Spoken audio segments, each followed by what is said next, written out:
La primera unidad de abogados de niñas, niños y adolescentes víctimas de delitos, así lo lanzó el Ministerio Público Tutelar de la Ciudad de Buenos Aires.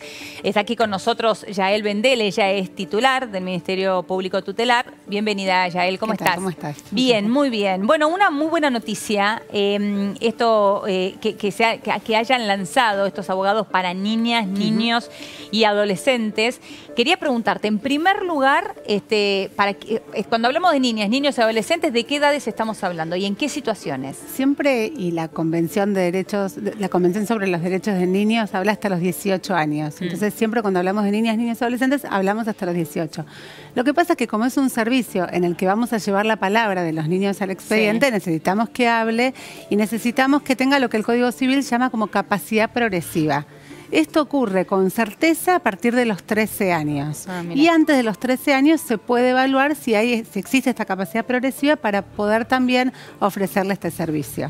Es decir, un chico de 10 años se lo podría llegar a evaluar y podría contar con estos abogados. Exactamente. Y lo que empieza a ocurrir a partir de este cuerpo de abogados, este cuerpo de abogados nace como una respuesta a la ley 27372, que es una ley de 2017, que dice, no sé si recuerdan, que hubo toda una discusión acerca de la posición de la víctima en los procesos penales. Sí, claro. ¿Cuál es el lugar que tiene una víctima? ¿Es solo una denuncia o tiene derecho o más derechos? Por supuesto que tiene más derechos, se resuelve así a través de la ley, y también queda en esta ley comprendidas las personas con más vulnerabilidad, que son las niñas, niños y adolescentes y los usuarios de los servicios de salud mental. Ah, también. Entonces, este servicio lo que va a hacer es garantizar el cumplimiento de esa ley, poniéndole a los chicos y a los usuarios un abogado que los haga formar parte del expediente cuando ellos fueron o son víctimas. Claro, está bien. Ahora, vamos a tratar de poner algún ejemplo, Yael, para poder graficarnos cómo funcionaría esto en la práctica. A ver, un niño o una niña es vulnerado intrafamiliarmente, ¿no? Ahí lo difícil igualmente que yo veo, estoy tratando de imaginarme esto, pero lo difícil yo veo es, si esto no es detectado por algún asistente social o no es alertado por alguna maestra o algún médico en particular, que este niño pueda tener la iniciativa sola de acudir al ministerio y pedir este servicio de abogado, ¿no? Exacto. Bueno, hay como muchas instancias. Lo primero que sucede cuando un chico es víctima de una violencia es que necesitamos que alguien denuncie, porque como todo ocurre, o el 80% de los casos ocurren intramuros, si nadie hace la denuncia, nadie nos referimos a un maestro, a un médico. Por eso ponía esos ejemplos, ¿no? Porque en general sucede así, con maestros o médicos. Exacto. O si ocurre en la familia y nadie hace la denuncia, es difícil tomar conocimiento. Una vez que se toma conocimientos, lo que se hace es, por esta ley y por todas las leyes de protección integral, se aborda la problemática de manera de darle primero la protección inmediata que necesita. Si la violencia ocurre en su domicilio, se lo retira. Exacto. Claro. Si ocurre en la escuela, bueno, donde ocurra, se corre inmediatamente al profesional o al maestro o al médico o a quien esté ejerciendo la violencia. Y luego se abre una causa penal. En este caso, si estamos hablando, por ejemplo, de un abuso, va a haber una causa de abuso sexual. Más allá de las protecciones integrales que se le van a dar a la víctima, está la causa donde se persigue al imputado, a quien cometió el delito. En esa causa, antes de esta ley y antes de este equipo, lo que sucedía es que la víctima no tenía ningún conocimiento. Incluso nosotros hicimos todo un estudio, una investigación sobre un trimestre del 2018 acerca de la participación de la víctima niño en un expediente penal. Y la verdad que no para nuestra sorpresa, pero sí para nuestra llamada de atención, la participación es casi nula. ¿Qué quiere decir? Que una vez que se hace la denuncia, muchas veces ni siquiera son llamados a Cámara Gesell para ratificarla. Y aún si son llamados, no tienen más intervención en el proceso penal. Solamente, en este caso, serían en Cámara Gesell. Claro, para tomar las entrevistas sería en Cámara Gesell, pero lo que sucede es que después no saben cuál es el destino de la causa, qué pasó con el imputado. Incluso el juez toma la decisión, por ejemplo, de darle una suspensión de juicio a prueba, una probation.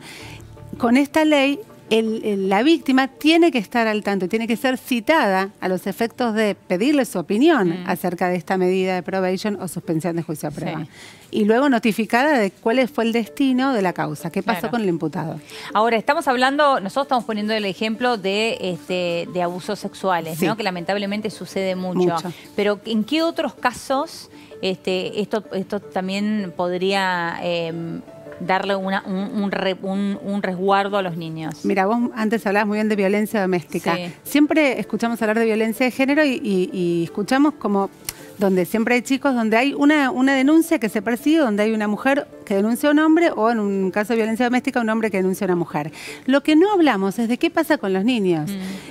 Hay teorías o doctrinas que sostienen que los niños son testigos de esa violencia. Nosotros estamos convencidos, y así lo sostenemos, que no son testigos, son víctimas indirectas, pero son víctimas. Claro.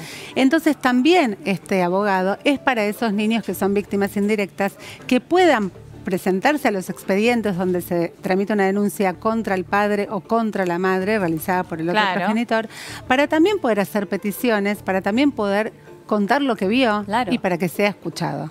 Justamente es uno de los fines también más importantes que tiene el destino de este abogado, porque los chicos quedan invisibilizados en el medio de esas denuncias. Quedan silenciados. Y al final son un actor fundamental en esa situación, ¿no? Sí, porque o se los obliga a revincularse con uno de los progenitores cuando no quieren. Cuando no quieren, o se los priva de uno de los progenitores cuando tampoco ellos quieren, ¿no? Claro, cosa que sucede muchísimo. Ahora, y en el caso de esta primera unidad de abogados de niñas, ¿estos abogados tienen alguna capacitación especial? Porque digo, el trato con chicos de 13 años vulnerados, hasta estamos hablando de adolescentes también en edades muy difíciles. Sí, todos los que trabajamos en organismos de infancia tenemos que tener capacitaciones especiales de infancia. Ellos aparte versan en la materia de penal, porque van a ser para procesos penales. Claro. Y nosotros, en todo lo que es infancia, siempre trabajamos con interdisciplina, con psicólogos, con trabajadores sociales que puedan... Llevamos la palabra de los chicos, no reinterpretamos la palabra, pero que podamos también contenerlos de alguna manera. Claro. Porque contar un hecho... Pasar por ese proceso. No es sencillo para un adulto, mucho menos para los chicos. Claro, mucho menos. Es decir, que no solamente en este caso actuaría un abogado, sino al lado habría un psicólogo, un asistente social, alguien más para contener a ese chico. Todos los equipos que están del ministerio que están para apoyar, para hacerle apoyo. ¿Y cómo se informa esto, más allá de esto que estamos haciendo desde aquí, para que la gran cantidad de niños, niñas y adolescentes que hay en nuestro país sepan que cuentan con esta herramienta? Porque es fundamental que sepan que cuentan con este derecho, ¿no? Primero, las líneas nuestras de comunicación, el WhatsApp 15 7037 7037, el 0800, la asesoría responde. Y también, toda vez que hay un proceso penal en el que un niño fue víctima, el juez, el fiscal y el defensor deberían informarle, esto es obligatorio, al niño que tiene el derecho a recibir este patrocinio y que nosotros lo brindamos. Bien. Yael, un placer tenerte aquí. Muchísimas gracias.